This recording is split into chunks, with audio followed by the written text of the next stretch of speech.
Good morning, dear students. Today we shall discuss with the next poem, To the Foot from Its Child, written by Pablo Neruda. Pablo Neruda is a Chilean poet. He is a diplomat and a politician. He has written this poem. In this poem, he has taken the foot as a metaphor for life. So this poem explores various stages of life from infancy through childhood to death. Okay, so now I will read this poem. The child's foot is not yet aware it is a foot and would like to be a butterfly or an apple. But in time, stones and bits of glass, streets, ladders, and the paths in the rough earth go on teaching the foot that it cannot fly. Cannot be a fruit bulging in the branch. Then the child's foot is defeated, falls in the battle, is a prisoner condemned to live in a shoe. Bit by bit, in that dark, it grows to know the world in its own way, out of touch with its fellow, enclosed, feeling out life like a blind man.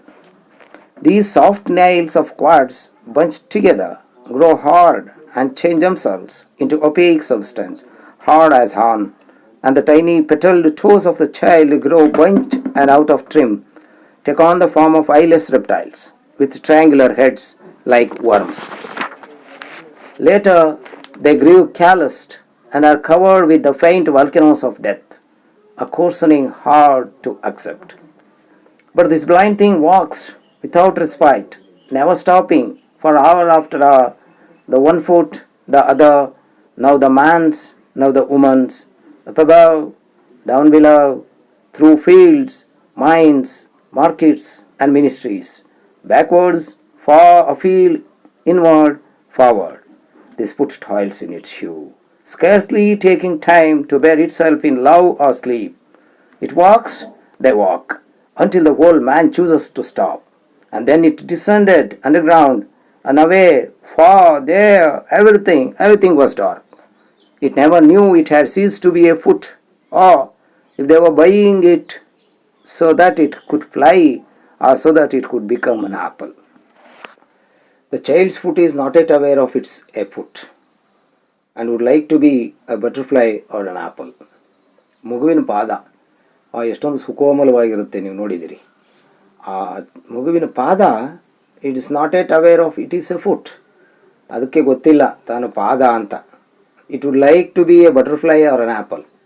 ಅದು ನಾನು ಆಕಾಶದಲ್ಲಿ ಚಿಟ್ಟೆ ಥರ ಹಾರಾಡಬೇಕು ಅಂತ ಅಂದ್ಕೊಳ್ತದೆ, ಮರದ ಕೊಂಬೆ ಮೇಲೆ apple ಆಗಿರಬೇಕು ಅಂತ ಅಂದ್ಕೊಳ್ಳುತ್ತೆ.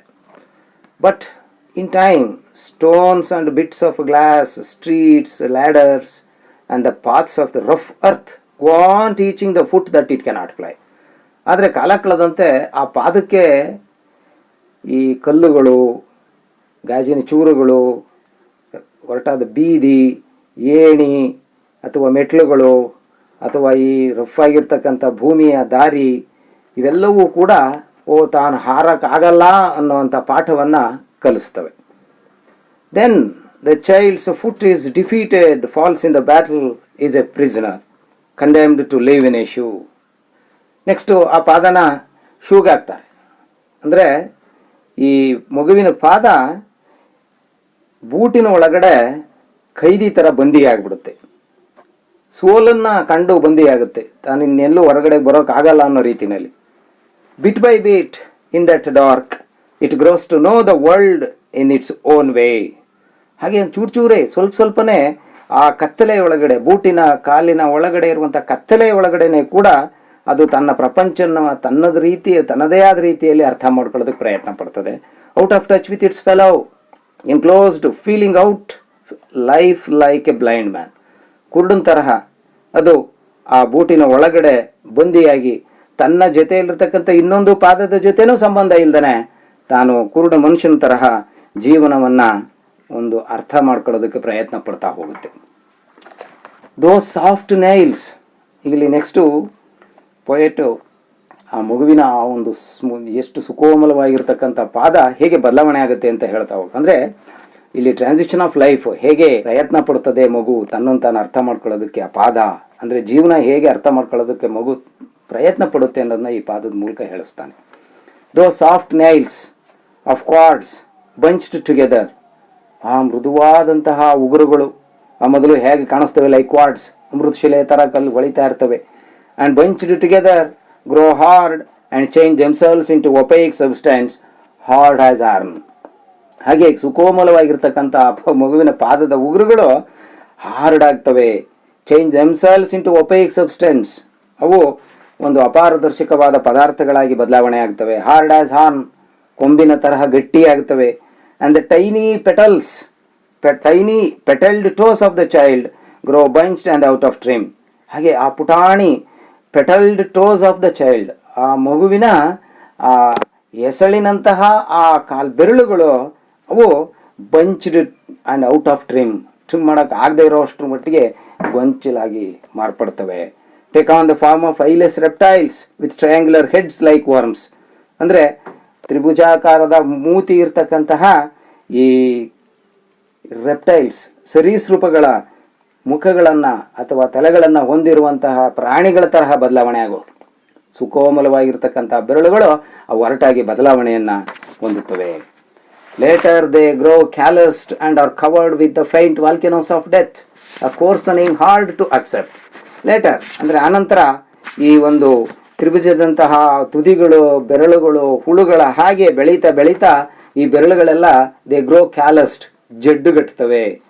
And are covered with faint volcanoes of death, ಹಾಗೆ ಸಾವಿನ ಅಸ್ಪಷ್ಟ ಜ್ವಾಲಾಮುಖಿ ಅವುಗಳ ಮೇಲೆಲ್ಲ ಕೋರ್ಸನಿಂಗ್ ಹಾರ್ಡ್ ಟು ಅಕ್ಸೆಪ್ಟ್, ಬಯಸದೇ ಇರತಕ್ಕಂತಹ ಕಠಿಣತೆ ಅವುಗಳಿಗೆ ಆವರಿಸ್ತದೆ. ಅಂದರೆ ಕಠಿಣತೆ, ಕಷ್ಟ, ಲೈಫ್ ಬೆಳೀತಾ ಬೆಳೀತಾ ಸುಕೋಮಲಾಗಿರ್ತಕ್ಕಂಥ ಪಾದ it likes to become butterfly or an apple. But ಈಗ ಆ ಪಾದ ಅರ್ಥ ಮಾಡ್ಕೊಳ್ತದೆ ಇಷ್ಟೊಂದು ಕಾಠಿಣ್ಯತೆ ಇದೆ ಜೀವನದಲ್ಲಿ ಅಂತ. But this blind thing walks without respite. ಹೀಗೆ ಈ ಕುರುಡು ಪಾದ ವಿಶ್ರಾಂತಿ ಇಲ್ದಲೆ ನಡೆಯೋದಕ್ಕೆ ಶುರು ಮಾಡ್ತದೆ. ನೆವರ್ ಸ್ಟಾಪಿಂಗ್, ಎಲ್ಲೂ ನಿಲ್ಲಲ್ಲ. ಫಾರ್ ಅವರ್ ಆಫ್ಟರ್ ಅವರ್, ಒಂದು ಗಂಟೆ ಆದಮೇಲೆ ಒಂದು ಗಂಟೆ, ಅಂದರೆ ಅರ್ಥ ಗಂಟೆಗಳು ಕಳೆದು ದಿನಗಳು ಕಳೆದು ನಂತರ ನಡೀತಾ ಹೋಗ್ತದೆ ಪಾದ. The man's now the woman's, ಗಂಡಸಿನ ಪಾದ ಇರ್ಬೋದು ಅಥವಾ ಹೆಂಗಸಿನ ಪಾದ ಇರ್ಬೋದು.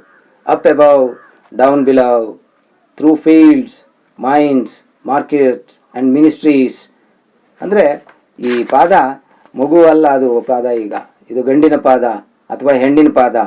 ಅದು ಮೇಲಕ್ಕೆ ಹಾಗೆ ಕೆಳಗಡೆಗೆ, ಹೊಲಗಳಲ್ಲಿ, ಫೀಲ್ಡ್ಸ್, ಮೈನ್ಸ್, ಗಣಿಗಳಲ್ಲಿ, ಮಾರ್ಕೆಟ್ಗಳಲ್ಲಿ, ಮತ್ತು ಮಿನಿಸ್ಟ್ರೀಸ್ ಅಂದರೆ ಆಫೀಸ್ಗಳಲ್ಲಿ, ಹಾಗೆ ಬ್ಯಾಕ್ವರ್ಡ್ಸ್, ಫಾರ್ ಅಫೀಲ್ಡ್, ಇನ್ವರ್ಡ್, ಫಾರ್ವರ್ಡ್, ಹಾಗೆ ಹಿಂದೆ, ಒಳಗೆ, ಹೊರಗೆ, ಎಲ್ಲಿ ಎಲ್ಲ ಕಡೆ ಅದು ದುಡಿತಾ ಹೋಗುತ್ತೆ. This foot toils in it shoe, ಅದು ಶ್ರಮ ಪಡ್ತಾ ಹೋಗುತ್ತೆ ಶೂ ಒಳಗಡೆ. Scarcely taking time to bare itself in love or sleep. ಅದು ಯಾವತ್ತಿಗೂ ಕೂಡ ಅದಕ್ಕೆ ತನ್ನನ್ನು ತಾನು, ತನ್ನ ಪ್ರೀತಿಯನ್ನು ಅಥವಾ ನಿದ್ದೆಯನ್ನು ಅನುಭವಿಸೋದಕ್ಕೆ ಸಾಧ್ಯನೇ ಆಗ್ತಾ ಇಲ್ಲ. ಅಂದರೆ ಬೆತ್ತಲಾಗಲಿಲ್ಲ ಅದು ಪ್ರೀತಿಯಲ್ಲಿ ಅಥವಾ ನಿದ್ರೆಯಲ್ಲಿ. It walks, they walk. ಅಂದರೆ ಆ ಪಾದ ನಡೀತಾ ಇದೆ, ಹಾಗೆ ಅವರು ನಡೆದ್ರು. ಪಾದ ನಡೆದ ಹಾಗೆ ಗಂಡು ಇರ್ಬೋದು ಅಥವಾ ಹೆಣ್ಣು ಇರ್ಬೋದು, ನಡೀತಾ ಹೋಗ್ತಾರೆ. ಎಲ್ಲಿ ತನಕ? Until the whole man chooses to stop. ಅಂದರೆ ಇಡೀ ಮನುಷ್ಯ ನಿಲ್ಲೋ ತನಕ ಈ ಪಾದ ನಡೀತಾನೇ ಹೋಗುತ್ತೆ. And then it descended underground unaware. ಅದಕ್ಕೆ ತನಗೆ ಅರಿವಿಲ್ಲದಂತೆ ಇಟ್ ಡಿಸೆಂಡೆಡ್ ಅಂಡರ್ಗ್ರೌಂಡ್, ಅಂದರೆ ಅದು ತನ್ನ ಅರಿವಿಲ್ಲದೆ ಮಣ್ಣಿನ ಆಳಕ್ಕೆ ಇಳಿತಾ ಹೋಗುತ್ತೆ. ಅಂದರೆ ಸತ್ತ ಮೇಲೆ ಮನುಷ್ಯನನ್ನು ಹೇಗೆ ಹೂಳ್ತಾರೋ ಆಗ ಅಲ್ಲಿ ತನಕ ಅದು ತನ್ನ ಪ್ರಯಾಣವನ್ನು ಮಾಡಿದೆ ಈ ಮಗುವಿನ ಪಾದ. ಈಗ ಎವ್ರಿಥಿಂಗ್ ವಾಸ್ ಡಾರ್ಕ್. ಅಲ್ಲೂ ಕೂಡ ಪ್ರತಿಯೊಂದು ಕೂಡ ಕಗ್ಗತ್ತಲೆ. It never knew it had ceased to be a foot, or if they were burying it so that it could fly. ಹಾಗಿದ್ರೂ ಕೂಡ ಈಗ ಗೊತ್ತಿಲ್ಲ, ಈಗ ತಾನು ಪಾದವಾಗಿ ಉಳಿದಿಲ್ಲ ಅಂತ ಪಾದಕ್ಕೆ ಗೊತ್ತಿಲ್ಲ. ಮಣ್ಣೊಳಗೆ ಹೂಳಿದ್ರೆ ಅದು ಅಂದ್ಕೊಳ್ಳುತ್ತೆ, or so it could become an apple, or that it could fly like a butterfly. ಇನ್ನೂ ತಾನು ಚಿಟ್ಟೆ ಥರ ಹಾರಾಡ್ಬೋದು ಅಥವಾ ಮರದ ಮೇಲೆ ಹಣ್ಣಾಗಿ, ಆಪಲ್ ಆಗಿ ನಾನು ತೂಗಾಡ್ಬೋದು ಅನ್ನೋವಂಥ ಭ್ರಮೆಯನ್ನು ತಾನಿಟ್ಕೊಂಡೆ ಆ ಕತ್ತಲೆಯೊಳಗೆ ತನ್ನ ಪ್ರಯಾಣವನ್ನು ಮುಗಿಸ್ತದೆ. So here in the course of this life, many hardships, the foot becomes a prisoner in the shoe. Inside the shoe, it tries to understand world alone in isolation. The child's foot as it grows old serves as the foot of man or woman. Working in the field, market, mines, ministries, it toils hard until it dies. When it dies, it loses its human awareness. It again dreams of becoming an apple or a butterfly. Thus, life takes away people's free spirits until they are free again by death. The poem represents the journey of life. So, the journey of life from infancy through the childhood to the death. Okay, so ಇದರಲ್ಲಿ 1 mark ಕ್ವಶನ್ಗಳನ್ನು answer ಮಾಡೋದನ್ನು ಪ್ರಯತ್ನ ಮಾಡಿ, and I will give the notes in the next slot. Thank you.